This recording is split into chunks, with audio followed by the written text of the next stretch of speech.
श्री कृष्णा मित्रों, मैं प्रियंका स्वागत करती हूँ आपका जीवन और आध्यात्म में। कैसे हैं आप सब दोस्तों? मैं आप लोगों के लिए धार्मिक कहानियाँ लेके आती रहती हूँ। आज मैं आप लोगों के लिए कहानी लेके आई हूँ आंवला नवमी की। तो चलिए कहानी को सुनते हैं। आंवला नवमी की कहानी व्रत के समय कही और सुनी जाती है।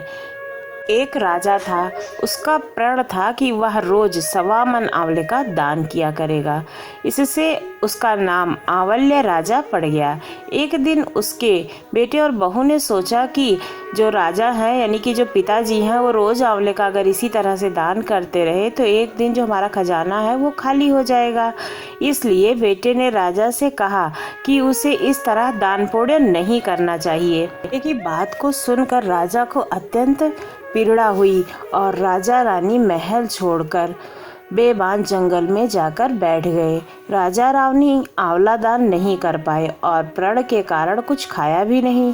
जब भूखे प्यासे 7 दिन बीत गए तब भगवान ने सोचा कि यदि मैंने इसका प्रण नहीं रखा और इसका सत नहीं रखा तो इसका मुझ पर से विश्वास चला जाएगा। इसलिए भगवान ने जंगल में ही महल, राज्य और बाग बगीचे सब बनवा दिए और ढेरों आंवले के पेड़ भी लगवा दिए। सुबह राजा रानी जब उठे तो देखा कि जंगल में उनके राज्य से भी दुगना राज्य बन गया है। राजा रानी से कहने लगे कि रानी देखा, कहते हैं सत मत छोड़ो, सूरमा सत छोड़े पत जाए, सत की छोड़ी लक्ष्मी फिर मिल जाएंगी आए। आओ नहा धोकर आंवले का दान करें और भोजन करें। राजा रानी ने आंवले का दान करके फिर अन्न ग्रहण किया। आंवला देवता का अपमान करने व माता पिता के साथ में बुरा व्यवहार करने के कारण बहू बेटे के जो दिन थे वे बुरे हो गए।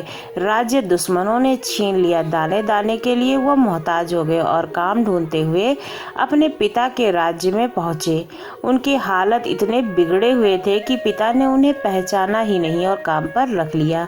बेटे बहू सोच भी नहीं सकते थे कि उनके माता पिता इतने बड़े राज्य के मालिक भी हो सकते हैं, सो उन्होंने भी अपने माता पिता को पहचाना नहीं। में काम करते हुए बहू ने सास के बाल गूंथने के समय उसकी पीठ पर मसा देखा। उसे यह सोचकर रोना आने लगा कि ऐसी मसा उसके सास के पास भी था। उसने यह सोचकर उन्हें आंवले दान करने से रोका था कि हमारा धन नष्ट हो गया, आज वे लोग न जाने कहाँ होंगे। यह सोचकर बहू को रोना आने लगा और आंसू टपक टपक कर सास की पीठ पर गिरने लगे।